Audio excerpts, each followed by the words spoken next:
Preschoolers now, or you've ever had them, you know how challenging it can be to keep them busy, especially this time of year, right? How you keep them busy, of course, can be important to their health. And joining us now is Dr. Alex Adams with UW Health Pediatric Fitness. Doctor, why is it so important to get these good habits started now when they're preschoolers? Well, it's always important to start on a routine and on habits really early with kids, because when they start to get older, they can argue more. This is the years that they're really much more impressionable. They're starting to form their taste habits, all their kinds of regular social habits too.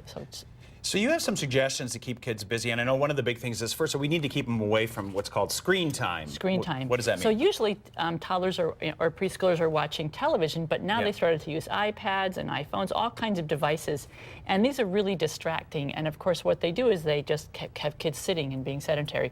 So these suggestions are ways to get kids doing other things in the house if it's bad outside, so they can stay busy. And one of the things you suggest is a box of toys or art supplies that only comes out at certain times. Right. So of course novelty is always important. Yes, so if you have things that you put away and then bring out again, then the kids, it's kind of a surprise. So you can have really cheap things in there, you know, Play-Doh, crayons, any kind of fun things like that for that kind of age group, and then put them away again so that they know it's just for those special times. So they're special. Make fixing food fun.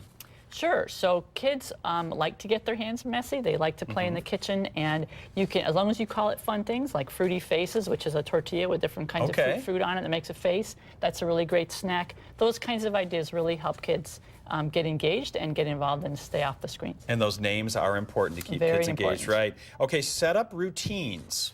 So again, what we see in our research is that a lot of families don't have any household routine. So if there's kind of chaos at home, it's easier for kids to go to those screens as something to do and because they're bored.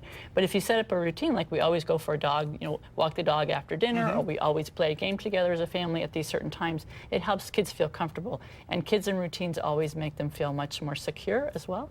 Yep, they do like that. And then bedtime, it's so important. You've got some good advice there, too, for bedtime. So the less sleep that kids have, the more that they tend to snack. It changes hormonal ratios in the brain, so kids are actually more hungry. So if you can get kids on a really nice bedtime routine and they get used to that, then it's much easier for them to, A, get sleep, and you to have less stress, and for them to get the rest they need for their bodies. And fighting at that time, you want to avoid that about that bedtime. So if they know they've got to brush their teeth, they've got to read a story, and then they go to bed, then it's a routine that becomes less of an argument, and it's much easier to get done. Perfect. Great advice. Dr. Alex Adams, UW Health Pediatric Fitness. We appreciate it. Thank you. We'll be right back to final check of the forecast after the break. NBC 15.